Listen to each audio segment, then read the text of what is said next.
this was no boating accident. It wasn't a propeller, wasn't a coral reef, and it wasn't Jack the Ripper. It was a 45.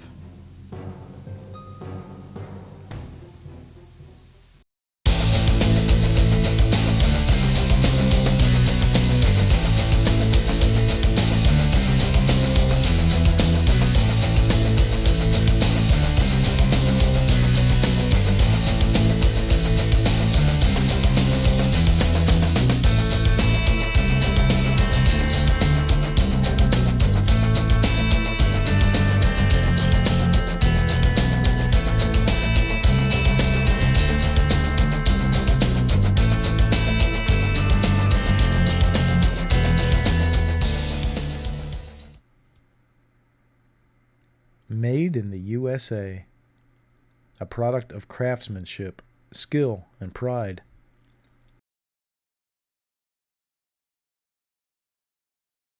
From a company whose very name embodies American quality and tradition, and is as iconic and American as apple pie.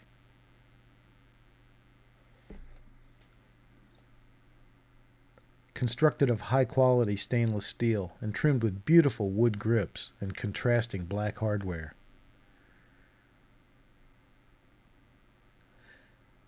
A design technology more than a century old. As reliable in the holster or in the nightstand as it is at the range.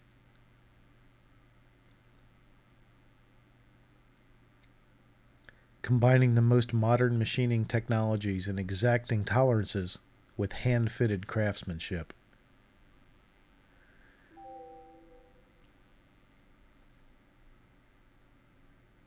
As enjoyable to look at and appreciate as it is to shoot. And packing the punch of the iconic 45 ACP round, it's as bad as it is beautiful.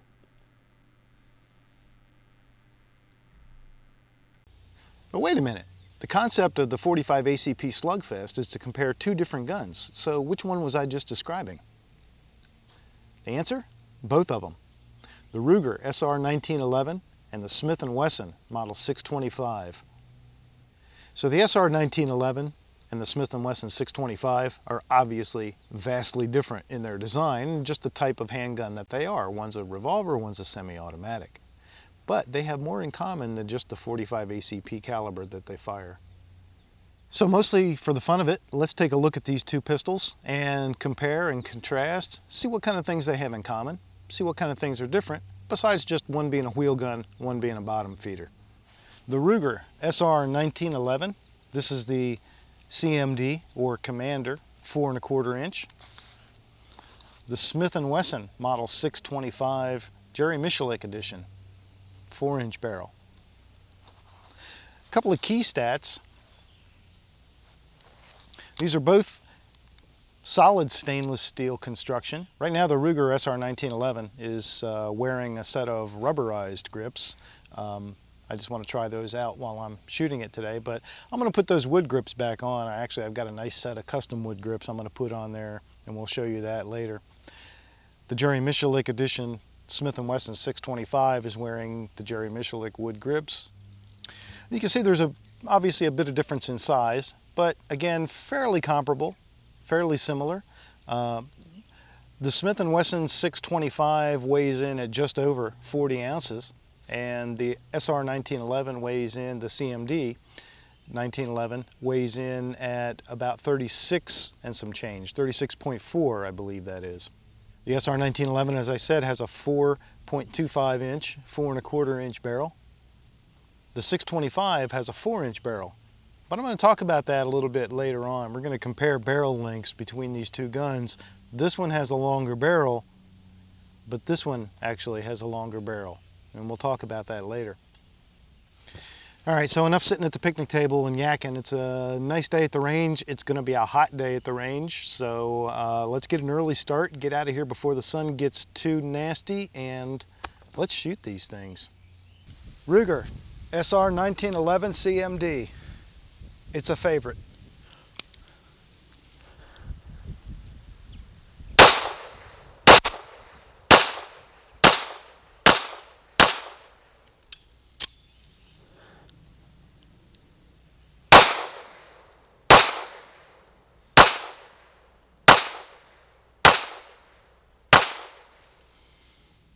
Beautiful shooter. Beautiful shooter. The Smith & Wesson Model 625 JM. JM for Jerry Michalik. I think Smith & Wesson and Jerry Michalik, I think they know what they're doing.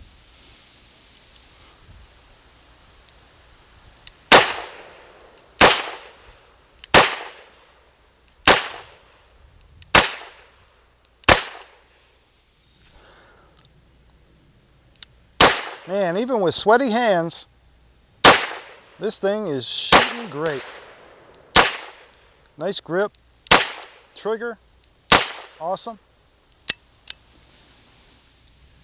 Man, this 625 is just eating a hole out of the middle of that target. Let's see if we can move over a little. Take out some more of that orange.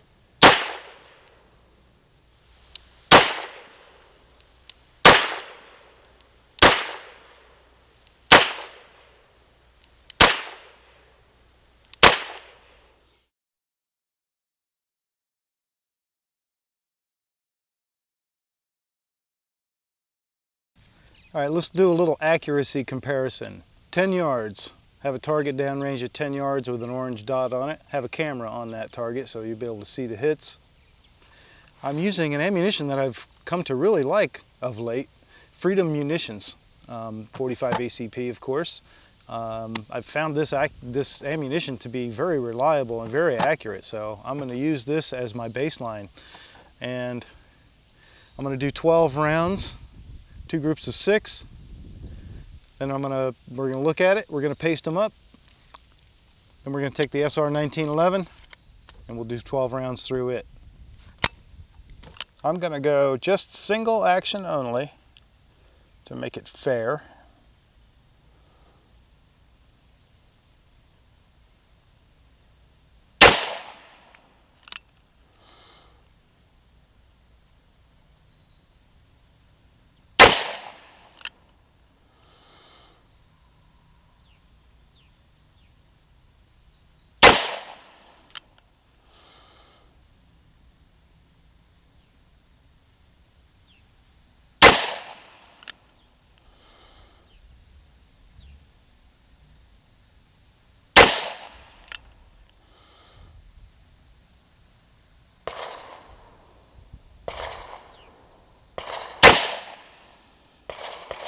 All right, there's the first 6.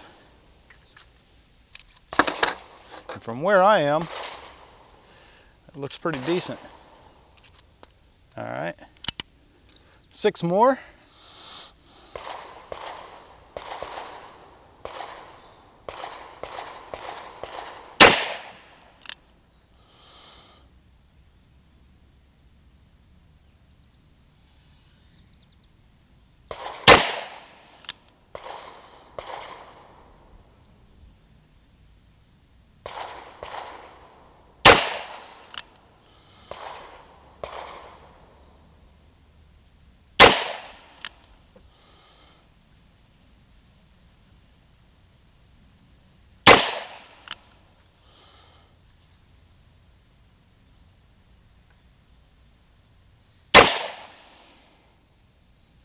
All right.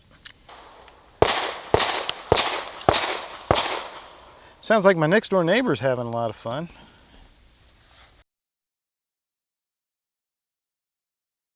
And get ourselves a fresh orange dot.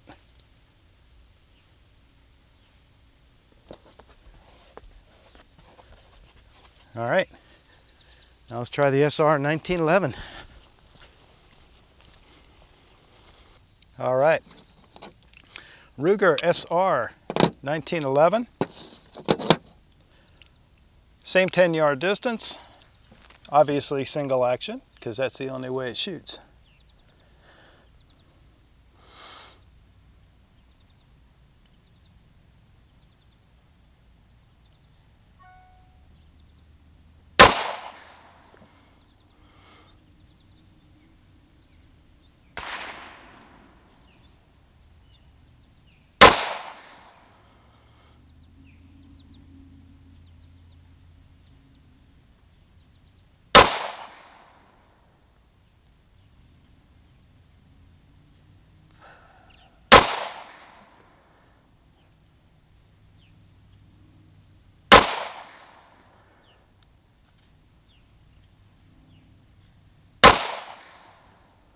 All right, there's the first 6.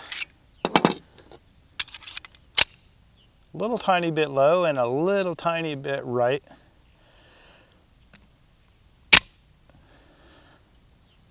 Try 6 more.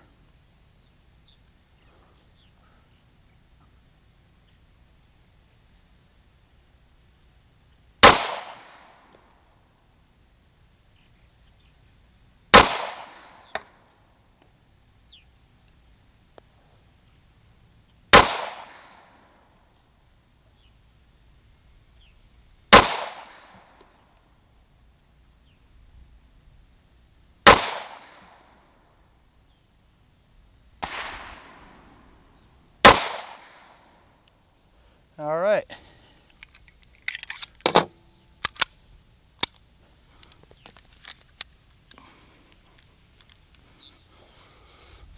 All right, let's go take a look at those. All right, not bad. Definitely a respectable group for 10 yards. If I threw out the bad shot, that's a pretty good group.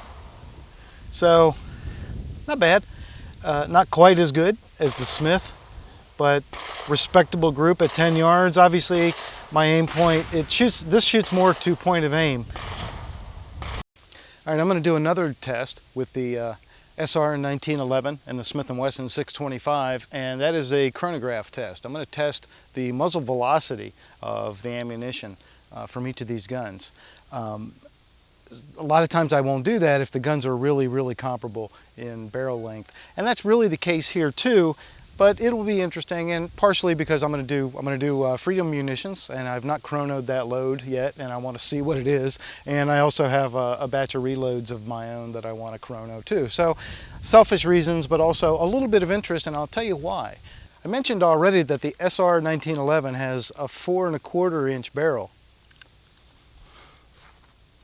The Smith & Wesson 625 has a 4-inch barrel. But the Smith & Wesson 625 has a longer barrel than the Ruger SR19. What? We'll talk more about that, you know, when I'm not standing in the blazing sun. Maybe that's the reason I think that. I'm going to go ahead and start with the 625, and I'm going to start with the Freedom munitions. I'm going to do 6. Then I'm going to do 6 reloads, get an idea what those are. Then I'll do the SR1911, also 6 and 6, same configuration. Test. Smith & Wesson 625, Freedom munitions ammo.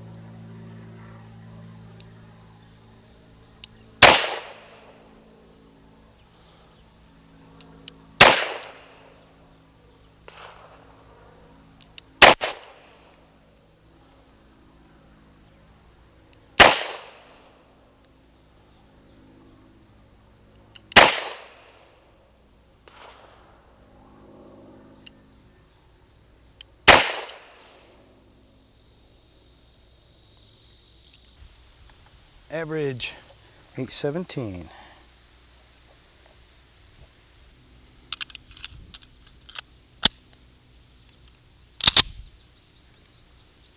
Six rounds.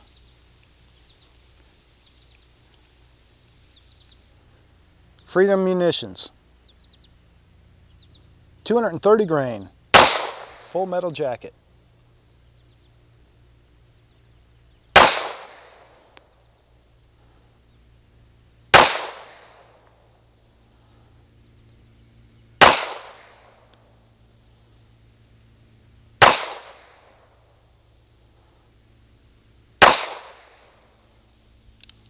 And the average 804.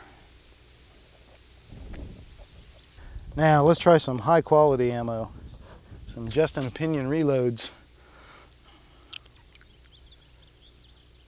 We'll start with the Smith, just to keep things in order. Okay, again, these are my reloads. Also 230 grain ball ammo, full metal jacket.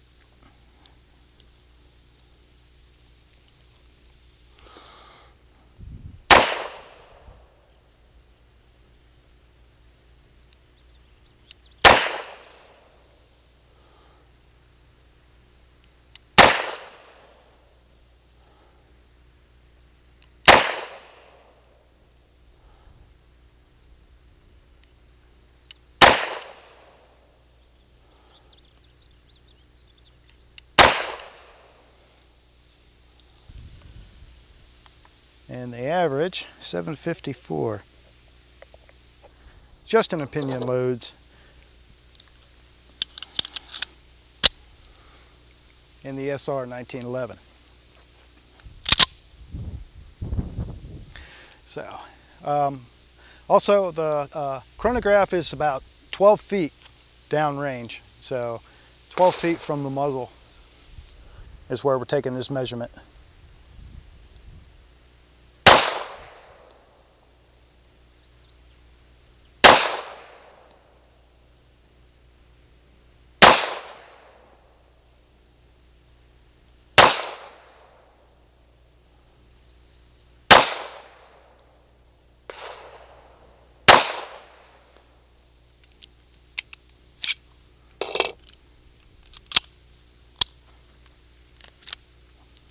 All right, take a look at that.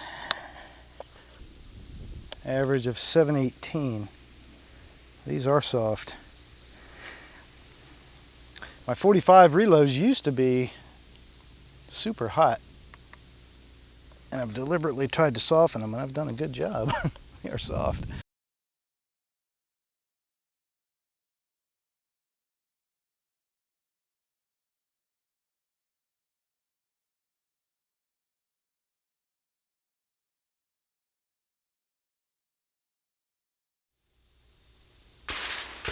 So how do these two guns compare when it comes to shooting? I think they compare pretty darn nice. Edge to the Smith & Wesson 625. It's more accurate. It's definitely more consistently dead on, but the SR1911 certainly holds its own. I would not kick either one of these out of my holster, or out of the nightstand for that matter. So what more is there really to say about these two beautiful handguns?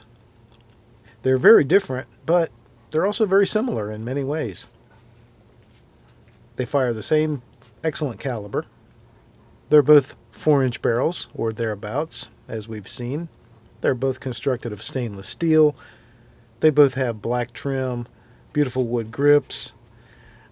Again, they have a lot in common. They're both a whole lot of fun to shoot. They're both very accurate, very reliable, very durable. They both come from great American companies. They both come from a long design tradition. So what you've got here is pretty old technology, very tried and true technology, and still incredibly relevant technology. Both of these guns are just every bit as good today as they were the day they were designed. That says a lot for any product to have that kind of longevity. So, they're both complicated and complex in their own way, and they're both very simple in their own way. So I think that's an interesting combination. The revolver is a heck of a lot easier to clean on a routine basis.